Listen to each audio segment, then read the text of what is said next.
Master folder அப்படின்ற மாதிரி ஒரு டேர்ம் ஒன்று சொல்கிறாங்க, அதாவது எல்லாமே ஒரு இடத்துல இருக்கிற மாதிரி அப்படின்னு. ஸோ அது எவ்வளோ முக்கியம் சார் ஒரு ஃபேமிலிக்கு? அவர் அதாவது ஹெட் ஆஃப் த ஃபேமிலி வந்து ஹாஸ்பிட்டலைஸ்டு, அவர் ஐசியூவில் இருக்கார். நீங்கள் சொல்கிற மாதிரி டெஃபினட்டாக ஒரு மாஸ்டர் ஃபோல்டர், அந்த இன்ஃபர்மேஷன் ஃபோல்டர் டெஃபினட்டாக வச்சுக்கணும். அதில் எல்லா டாக்குமெண்டேஷனும் இருக்கணும்.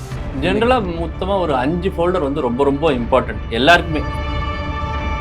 என்கிட்ட வந்து லீகல் டாக்குமெண்ட்ஸ் இல்லை, என்கிட்ட ஒரு சில அசட்ஸ் இருக்குது. இந்த மாதிரி லீகல் டாக்குமெண்ட்ஸ் இல்லாதப்போ என்னோட அசட்ஸும் சரி, என்னோட சில்ட்ரனோட ஃபியூச்சரையும் சரி, யார் டிசைட் பண்ணுவா சார்? கோவிட் டைமில் ஃபேமிலியை பார்த்தோம். அப்பா அம்மா 2 பேருமே யங்ஸ்டர்ஸ், அவங்களுக்கு 2 குழந்தைங்க. இவங்க 2 பேருமே வந்து கோவிடில் வந்து தவறிட்டாங்க. இந்த 2 குழந்தைங்களையும் யார் பார்த்துக்கிறது? அதுக்கு வந்து ஸோ நீங்கள் இப்போ சொல்கிற அந்த ஃபினான்ஷியல் ஃபோல்டர் அப்படின்ற ஒரு விஷயம் இருக்குல்ல, இது எவ்வளோ ஹெல்ப்ஃபுல்லாக இருக்கும் என்னோட வெல்த்தை நான் லூஸ் பண்ணாமல் இருக்கிறதுக்கு? ஒருத்தர் தவறிட்டாருன்னா அவருக்கு தெரிஞ்சிருக்கும், அவர் உயிரோடு இருக்கும்போது அந்த கீ எங்கே வச்சிருக்கோன்னு தெரிஞ்சிருக்கும். கீ எங்கே இல்லைன்னு தெரியலன்னா அந்த லாக்கரில் இருக்கக்கூடிய அசட் என்ன ஆகும்? இந்த மாதிரி பல லட்சம் கோடி இருக்கக்கூடிய அசட் வந்து கிளைம் பண்ணாமையோ இல்லை லாக்கர்லையோ தூங்கிட்டு இருக்கு நான் போனதுக்கப்புறம். ஸோ ஏதாவது ஒரு 2 கீ பீப்புள் அதை தெரிஞ்சுக்கணும் அப்படின்னா அது யாராக இருக்கும்? வணக்கம் சார். வணக்கம். இந்த விஷயம் நான் நிறைய இடத்துல பார்த்துருக்கேன் சார். எங்கள் வீட்டில் கூட சில நேரம் நடக்கும். என்னன்னா, எல்லா டாக்குமெண்ட்ஸையும் ஒன்று ஒரே இடத்துல வைப்போம், இல்லை தனித்தனியாக எல்லா இடத்துலையும் வச்சுருவோம். ஸோ வைக்கிறப்போ எந்த டாக்குமெண்ட்ஸ் தேவைப்படுற நேரத்தில் எது எங்கே இருக்குன்னு எங்களுக்கு தெரியாமல் போயிடும். மாஸ்டர் ஃபோல்டர் அப்படின்ற மாதிரி ஒரு டேர்ம் ஒன்று சொல்கிறாங்க, அதாவது எல்லாமே ஒரு இடத்துல இருக்கிற மாதிரி அப்படின்னு. ஸோ அது எவ்வளோ முக்கியம் சார் ஒரு ஃபேமிலிக்கு? இப்போ மாஸ்டர் ஹோல்டர்ன்றது வந்து ரொம்ப ரொம்ப இம்பார்ட்டண்ட். ஏன் அப்படின்னா, இப்போ சமீபத்தில் ஒருத்தவங்களை பார்த்தேன் நான். அவர் அதாவது ஹெட் ஆஃப் த ஃபேமிலி வந்து ஹாஸ்பிட்டலைஸ்டு, அவர் ஐசியூவில் இருக்கார். அவர் பாலிசி வச்சிருக்காரா வைக்கலையா அப்படின்ற டவுட்டு ஃபேமிலிக்கு தெரியவே இல்லை. ஹெல்த் இன்சூரன்ஸ் பாலிசி இருக்கா, அதில் எதாவது கிளைம் பண்ண முடியுமா, அது தெரிய மாட்டேங்குது.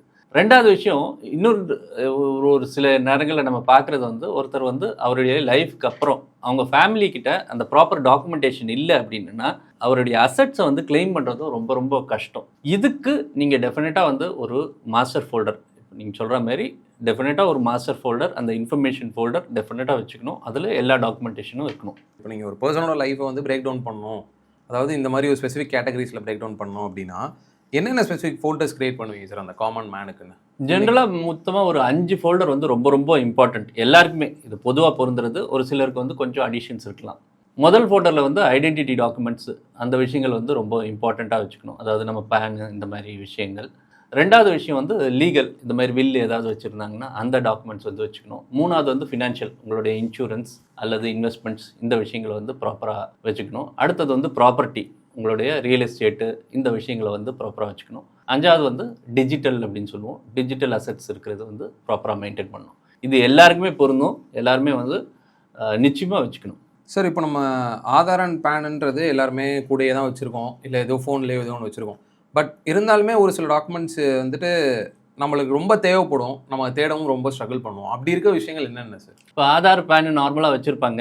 இப்போ டிரைவிங் லைசன்ஸு, பாஸ்போர்ட் எல்லாம் வச்சுருப்பாங்க. இந்த விஷயங்கள் எல்லாம் வந்து பாஸ்போர்ட்டில் வந்து இந்த வேலிடிட்டி டேட் வந்து வந்துருச்சா போச்சா அப்படின்றது தெரியாது. டிரைவிங் லைசன்ஸ்லையும் அந்த மாதிரி பார்க்க மாட்டாங்க. இதெல்லாம் ரினியூவல் பண்ண வேண்டிய விஷயங்கள், இதை வந்து ப்ராப்பராக வச்சுக்கணும். இது தவிர வந்து இந்த மேரேஜ் சர்டிஃபிகேட் அப்படின்றது வந்து ரொம்ப இம்பார்ட்டண்ட். ஏன்னா ஒருத்தருடைய லைஃப்க்கு அப்புறம் வந்து ஒரு ரிலேஷன்ஷிப்பை ப்ரூவ் பண்ணணும், லீகல் ஏர் அப்படின்றத ப்ரூவ் பண்ணணும் அப்படின்னா மேரேஜ் சர்டிஃபிகேட் இருந்ததுன்னா அது ரொம்ப இம்பார்ட்டண்ட்டான டாக்குமெண்ட்டு. சில நேரத்தில் இந்த எஜுகேஷன் சர்டிஃபிகேட்டை வந்து மறந்துருப்பாங்க. அது லைஃப் டைம்லேயே வந்து ஒரு பர்டிகுலர் பீரியடில் வந்து தேவைப்படலாம், அதெல்லாம் இங்கேயே விட்டுருப்பாங்க. ஸோ அந்த விஷயங்கள் வந்து ரொம்ப இம்பார்ட்டண்ட்டாக தேவைப்படும். ஸோ இந்த மாதிரி இருக்கக்கூடிய சில விஷயங்களை வந்து அவங்க எல்லாத்தையுமே ப்ராப்பராக எடுத்து ஒரு ஐடென்டிட்டி டாக்குமெண்ட் போட்டு வச்சுட்டாங்கன்னா, இந்த பர்த் சர்டிஃபிகேட் அது ரொம்ப இம்பார்ட்டண்ட் ஒரு டாக்குமெண்ட். அதையும் வந்து எங்கேயாவது விட்டுடுவாங்க. பர்த் சர்டிஃபிகேட் வந்து பிறந்தப்போ எங்கேயாவது வச்சுருப்பாங்க, அதுக்கப்புறம் வந்து தேடாமல் இல்லை அது எங்கேயோ விட்டுருப்பாங்க. இந்த மாதிரி விஷயங்கள் எல்லாம் வந்து ஒரு ப்ராப்பர் ஃபோல்டரில் போட்டாங்கன்னா அது வந்து ஐடென்டிட்டி டாக்குமெண்ட் அப்படின்னு இருக்கும். அது அந்த ஃபேமிலிக்கு வந்து பலன் தரும். சார், இப்போது என்கிட்ட வந்து லீகல் டாக்குமெண்ட்ஸ் இல்லை, என்கிட்ட ஒரு சில அசட்ஸ் இருக்குது. இந்த மாதிரி லீகல் டாக்குமெண்ட்ஸ் இல்லாதப்போ என்னோட அசட்ஸும் சரி, என்னோட சில்ட்ரனோட ஃபியூச்சரையும் சரி, யார் டிசைட் பண்ணுவா சார்? அதாவது ஃபேமிலி டிசைட் பண்ணுமா, இல்லை கோர்ட் டிசைட் பண்ணுமா? ரொம்ப அருமையான கேள்வி. இப்போ வந்து ஒரு நீங்கள் சொல்கிறது வந்து வில் அப்படின்ற ஒரு விஷயத்தை பற்றி நம்மளும் பேசியிருக்கணும் நம்ம சேனலில். வில் அப்படின்றது வந்து எல்லாருமே வந்து உயில், அதை வந்து எழுதுறது வந்து ரொம்ப நல்லது. இப்போது உயில் எழுதாத பட்சத்தில் என்ன நடக்கும் அப்படின்னா லீகல் ஏர்ஸ் இருப்பாங்க. அதாவது அந்த தவறி போனவருக்கு வந்து லீகல் ஏர்ஸ் இருப்பாங்க. அவங்க வந்து ஒரு சுமூகமான ஒரு உறவு இருக்குது அப்படின்னா எந்த ப்ராப்ளமே கிடையாது. அந்த அசட்ஸ் வந்து ப்ராப்பராக லீகல் ஏர் சர்டிஃபிகேட் வந்ததுக்கப்புறம் அது வந்து டிவைட் ஆகிடும். இல்லை அவங்களுக்குள்ளேயே வேறுபாடு இருக்குது அப்படின்னா எந்த அசட் யாருக்கு அப்படின்ற ஒரு ப்ராப்ளம் வரும். அந்த நேரத்தில் வந்து வில் இல்லாத பட்சத்தில் வந்து யார் டிசைட் பண்ணுவாங்கன்னா கோர்ட்டு டிசைட் பண்ணும். எது யாருக்கு அப்படின்றது எவ்வளோன்றது வந்து டெஃபினட்டாக வந்து அந்த இடத்துல வந்து கோர்ட் வந்து ஒரு லீகலான ஒரு ஒப்பீனியன் கொடுக்கும். ரெண்டாவது விஷயம் வந்து இந்த கார்டியன்ஷிப் அப்படின்னு சொல்லுவாங்க, லெட்டர் ஆஃப் கார்டியன்ஷிப் அப்படின்வாங்க. இப்போது கோவிட் டைமில் பார்த்தோம், நம்ம ஒரு ஃபேமிலியை பார்த்தோம். அந்த ஃபேமிலி எப்படின்னா அப்பா அம்மா 2 பேருமே யங்ஸ்டர்ஸு. அவங்களுக்கு 2 குழந்தைங்க வந்து ஸ்கூல் படிச்சுட்டு இருந்தாங்க, ப்ரிலிமினரி பிரைமரி ஸ்கூல் லெவலில் இருக்கக்கூடிய குழந்தைகள். இவங்க 2 பேருமே வந்து கோவிடில் வந்து தவறிட்டாங்க. ரொம்ப ஒரு டஃப்பான ஒரு விஷயம். இந்த 2 குழந்தைங்களையும் யார் பார்த்துக்கிறது அப்படின்ற ஒரு இம்பார்ட்டண்ட் விஷயம். ஸோ இதை வந்து எங்கேயுமே டிஃபைன் பண்ண முடியாது. ஸோ ரிலேட்டிவ்ஸ்குள்ள கருத்து வேறுபாடுகள் இருந்தது அப்படின்னா, இந்த 2 குழந்தைங்களை யார் பார்த்துக்கிறது அப்படின்னா, அந்த நேரத்தில் வந்து ஒரு பிரச்சனைகள் வரலாம். அதுக்கு வந்து இந்த லெட்டர் ஆஃப் கார்டியன்ஷிப் அப்படின்றது ஒரு லீகல் டாக்குமெண்ட். ஸோ இந்த வில்லு, லெட்டர் ஆஃப் கார்டியன்ஷிப், அதாவது உங்கள் சொத்து யாருக்கு போகணும், உங்கள் குழந்தைங்கள நீங்கள் இல்லாதப்போ யார் பார்த்துக்கணும் அப்படின்றத வந்து நீங்கள் உங்களுடைய டைமில் நீங்கள் எழுதி வச்சிங்கன்னா, இது எல்லாருக்குமே பொருந்தும். டெஃபினட்டாக எழுதி வச்சிங்கன்னா அது ரொம்ப ரொம்ப யூஸ்ஃபுல்லாக இருக்கும். அதுக்குன்னு ஒரு ஃபோல்டரை க்ரியேட் பண்ணுறது நல்லது. சார், இப்போது நிறைய இந்தியன் ஃபேமிலிஸ் பண்ணுற ஸ்ட்ரகிள் என்ன அப்படின்னா, இப்போது என்னோட தாத்தாவாக இருக்கட்டும், இல்லை யாராவது இருக்கட்டும் சார், இந்த மாதிரி ஒரு விஷயங்கள், அதாவது அவங்க வந்து இன்வெஸ்ட்மெண்ட் பண்ணியிருப்பாங்க, அவங்களுக்கே தெரியாமல் இன்சூரன்ஸ் வாங்கியிருப்பாங்க, இது ஏதோ குடும்பத்துக்கு நல்லது அப்படின்னு சொல்லி வாங்கியிருப்பாங்க. ஆனால் கடைசியில் பார்த்தீங்கன்னா அவங்க இருக்க மாட்டாங்க. அந்த டைமில் வந்துட்டு எங்களால் அவங்க சேர்த்து வச்சுட்டு போன எதையுமே திரும்ப எடுத்துக்க முடியாத நிலமையில இருப்போம். ஏன்னா அது எங்கெங்கே என்னென்ன எப்படி இருக்குன்னு தெரியவே தெரியாது.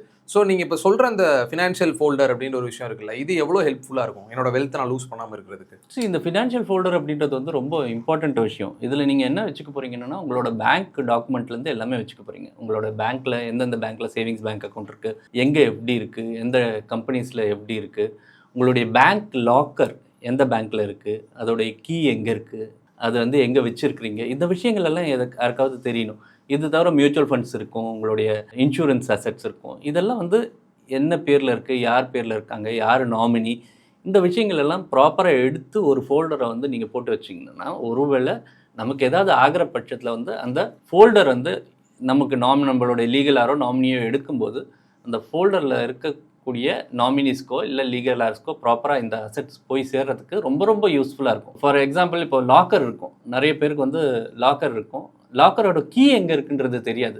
ஒருத்தர் தவறிட்டாருன்னா அவருக்கு தெரிஞ்சிருக்கும், அவர் உயிரோடு இருக்கும்போது அந்த கீ எங்கே வச்சிருக்கோன்னு தெரிஞ்சிருக்கும். கீ எங்கே இல்லைன்னு தெரியலன்னா அந்த லாக்கரில் இருக்கக்கூடிய அசெட் என்ன ஆகும்? இந்த மாதிரி பல லட்சம் கோடி இருக்கக்கூடிய அசெட் வந்து கிளைம் பண்ணாமையோ இல்லை லாக்கர்லேயோ தூங்கிட்டு இருக்கு. இந்த விஷயத்தை பண்ணக்கூடாது அப்படின்னு நினச்சோன்னா இந்த டாக்குமெண்ட்ஸு, இந்த ஃபோல்டர் வந்து ரொம்ப ரொம்ப இம்பார்ட்டன்ட். எனக்கு என்னென்ன ஸ்பெசிஃபிக் பேப்பர்ஸ்லாம் இருக்கணும் என்னோட ப்ராப்பர்ட்டி ஃபோல்டரில்? அதாவது என் வீடை நான் பாதுகாக்கணும்னு நினைக்கிறேன், என்னென்ன பேப்பர்ஸ்லாம் இருக்கணும் சார்? இப்போ மெயினாக வந்து ப்ராப்பர்ட்டி அப்படின்போது சேல் டீடை மட்டும் நம்ம பார்ப்போம். ஸோ சேல் டீடு இருக்கும், ஜென்ரலாக வந்து ஒரு அக்ரிமெண்ட் காப்பி, இந்த விஷயங்களை வந்து நம்ம எடுத்து வச்சுருப்போம். இல்லை சமீப காலத்தில் இருந்த ஈசி பேப்பர்ஸ், இதை வச்சுருப்போம். இது தவிர நிறைய டாக்குமெண்ட்ஸ் வந்து உங்களுக்கு தேவைப்படும். ஃபார் எக்ஸாம்பிள் மதர் டீட், அதோடைய ஹிஸ்ட்ரி, அது வந்து ரொம்ப ரொம்ப இம்பார்ட்டண்ட். அந்த ஹிஸ்ட்ரிக்கான அந்த மதர் டீட்ஸ் என்னென்ன இருக்குது, அதை வந்து நீங்கள் வந்து ஒரு ப்ராப்பரான ஒரு காப்பீஸ் வந்து எடுத்து வச்சிங்கன்னா அது வருங்காலத்துக்கு வந்து ரொம்ப ரொம்ப யூஸ்ஃபுல்லாக இருக்கும். அதேமாரி நீங்கள் கட்டின இபி பில் காப்பி ஆகட்டும், இல்லை இபி ரெசிப்ட்ஸ் ஆகட்டும், இதெல்லாம் ப்ராப்பராக சேர்த்து வச்சிங்கன்னா அதுவும் வந்து ரொம்ப ரொம்ப யூஸ்ஃபுல்லாக இருக்கும். நிறைய நேரத்தில் வந்து ப்ராப்பர்ட்டியை வந்து ரெஜிஸ்டர் பண்ணிப்போம், அதாவது லோன்லேருந்து நம்ம மீட் எடுத்திருப்போம். நோ கிளைம் லெட்டர்னு ஒன்று கொடுத்துருப்பாங்க ஹவுசிங் ஃபினான்ஸ் கம்பெனிலேருந்து. அந்த ஹவுசிங் ஃபினான்ஸ் கம்பெனிலேருந்து வந்திருக்கக்கூடிய அந்த நோ டியூ லெட்டர், அதுவும் வந்து டெஃபினட்டாக வந்து நம்ம ப்ரிசர்வ் பண்ணணும். ஸோ இந்த விஷயங்கள் வந்து நம்ம எடுத்து வச்சோம்னா ஃப்யூச்சரில் வரவங்களுக்கு ரொம்ப நல்லதாக இருக்கும். ஸோ சமீப காலத்தில் ஒரு விஷயம் பார்த்தோம், ஒருத்தர் வந்து ப்ராப்பர்ட்டியை செல் பண்ண வேண்டியிருந்தது. அந்த ப்ராப்பர்ட்டி வந்து ரொம்ப பூர்வீகமான ப்ராப்பர்ட்டி. ஸோ அந்த நேரத்தில் அவங்களுக்கு தேவைப்பட்டது வந்து 1940ஸ்லேருந்து இருக்கக்கூடிய ஓனர்ஷிப்பை கேட்டிருந்தாங்க. அந்த ஈஸி விஷயம். பியூட்டி என்னென்னா, செல் பண்ண வேண்டிய அவங்களுடைய அப்பா அந்த விஷயங்கள் எல்லாம் ஒரு ப்ராப்பராக ஒரு ஃபைலில் எடுத்து வச்சுருந்தார். அவங்களுடைய ஃபேமிலியில் அத்தனை பேருக்கு அது ரொம்ப யூஸ்ஃபுல்லாக இருந்ததுன்னா, ஒருத்தர் பண்ண அந்த நல்ல விஷயத்தினால ஃபேமிலியே மொத்தமாக வந்து அதுக்கு வந்து ரொம்ப உபயோகமாக இருந்தது. அதாவது நம்ம பேசக்கூடியது வந்து கிட்டத்தட்ட ஒரு 80-85 வருஷத்துக்கு முன்னாடி இருக்கக்கூடிய டாக்குமெண்ட். இது தேவைப்பட்ட நேரத்தில் யாரோ ஒருத்தர் வந்து ப்ராப்பராக எடுத்து வச்சதுனால அவங்களுடைய சந்ததிகளுக்கு வந்து அந்த ப்ராப்ளமே இல்லாமல் அவங்க அந்த ப்ராப்பர்ட்டியை வந்து விற்க முடிஞ்சுது. அது ரொம்ப யூஸ்ஃபுல்லாக இருந்தது. எனக்கு வந்து பர்ஃபெக்ட் ஃபோல்டர் கிரியேட் பண்ணிட்டேன், என்னோட டாக்குமெண்ட்ஸ் எல்லாம் சேஃபாக வச்சிட்டேன் அப்படின்னாலுமே அது என்ன தவிர ஒரு யாருக்குமே தெரியலனா அது யூஸ்லெஸ் நான் போனதுக்கப்புறம். ஸோ ஏதாவது ஒரு 2 கீ பீப்புள் அதை தெரிஞ்சுக்கணும் அப்படின்னா அது யாராக இருக்கணும் sir? Your family must know அப்படின்ற ஃபோல்டரை வந்து நாங்கள் வந்து போட்டு வச்சுருந்தோம். அதை வந்து எங்கள் கிளைண்ட்ஸ்க்கெல்லாம் கொடுத்துட்ருக்கோம் நாங்கள். இதில் எல்லா டீட்டெயில்ஸும் எழுதக்கூடிய வசதி இருக்குது. இந்த விஷயங்கள் வந்து உங்கள் ஃபேமிலியில் யாராவது உங்களுக்கு நம்பிக்கையாக இருக்கக்கூடிய யாராவது ஒருத்தருக்கு டெஃபினட்டாக தெரிஞ்சிருக்கணும். ரெண்டாவது விஷயம் வந்து உங்களுடைய லீகல் கன்சல்டண்ட்டோ இல்லை வந்து உங்களுடைய அட்வைசரோ ஃபினான்ஷியல் கன்சல்டண்ட்டோ இவங்களுக்கு வந்து தெரிஞ்சிருக்கணும். இது தெரிகிற பட்சத்தில் அவங்க இதுக்கான அட்வைஸ் வந்து உங்கள் ஃபேமிலிக்கு வந்து நிச்சயமாக கொடுப்பாங்க. அந்த விஷயங்கள் உங்கள் ஃபேமிலியும் டெஃபினட்டாக ஈஸ் பண்ணும், அவங்களுடைய தேவைகளை அந்த நேரத்தில் வந்து பூர்த்தி பண்ணும். இப்போ ஒருத்தர் இந்த வீடியோ பார்க்குறாரு, நான் உடனே இந்த விஷயத்த நான் பண்ணணும், நான் இவ்வளோ நாள் அதை மிஸ் அவுட் பண்ணிட்டேன், ஒரு 30 மினிட்ஸில் இதை நான் பண்ணி காட்ட முடியுமா சார்? 30 மினிட்ஸ் அப்படின்றது வந்து இப்போ நிறைய பேர் வந்து ஏன் இந்த விஷயம் இம்பார்ட்டண்ட்டுன்னு தோணுச்சுன்னா கூட அது பண்ணுறது வந்து ரொம்ப ஒரு கஷ்டமான விஷயம். ஏன்னா ஃபஸ்ட்டு ஸ்டெப் நீங்கள் எடுக்கணும். அது எடுத்தால் தான் அதோடைய பயன் தெரியும். முடிஞ்சதுக்கப்புறம் அதுக்காக வருத்தப்படுறத விட டெஃபினட்டாக எடுக்கிறது வந்து ரொம்ப ரொம்ப நல்லது. அந்த 30 மினிட்ஸ்க்கான இதை எப்படி பண்ணலாம் அப்படின்னா, வாரத்தில் ஒரு ½ அன் ஹவர், பர்டிகுலர்லி ஒரு சண்டே அப்படின்னா நம்ம இந்த ½ அன் ஹவரில் வந்து டாக்குமெண்டேஷன் வைக்க போகிறேன் அப்படின்னு இந்த 5 விஷயங்கள் சொல்லியிருந்தேன். அந்த 5 விஷயங்களோட ஃபோல்டரை நான் வந்து மெயின்டைன் பண்ண ஆரம்பிக்கணும். அதாவது ஐடென்டிட்டிலேருந்து, நான் லீகல்லேருந்து, ஃபைனான்ஷியலேருந்து, ப்ராப்பர்ட்டிலேருந்து, டிஜிட்டல் டாக்குமெண்ட்ஸ். நம்ம டிஜிட்டல் டாக்குமெண்ட்ஸ் பற்றியும் ரொம்ப இம்பார்ட்டண்ட்டாக பேசணும். ஃபார் எக்ஸாம்பிள், உங்களுடைய இமெயில் ஐடி இல்லைனா உங்களுடைய மொபைல் நம்பர் யாருக்கு போகணும், உங்களுக்கு அப்புறம் யாருக்கு போகணும் அப்படின்ற இன்ஃபர்மேஷன் கூட வந்து இருக்கணும். ஸோ இந்த விஷயங்களை ஒரு 5 வாரத்தில் 5 சண்டேல ஒரு ½ அன் ஹவர் எடுத்து வச்சிங்கன்னா கூட இந்த விஷயங்கள் எல்லாம் கொலேட் ஆகி உங்கள் ஒரு ஃபோல்டரில் இருக்கும். இதை நீங்கள் ஒரு 6 மந்த்ஸ்க்கு ஒரு தடவை எடுத்து ஏதாவது சேஞ்சஸ் இருந்ததுன்னா அப்டேட் பண்ணிடலாம். அப்டேட் பண்ணுற பட்சத்தில் அந்த ஃபேமிலிக்கு வந்து ரொம்ப ரொம்ப யூஸ்ஃபுல்லாக இருக்கும். டெஃபினட்டாக நம்ம லைஃப் அப்படின்றது ஒரு சர்டன் பீரியடுக்கு தான்.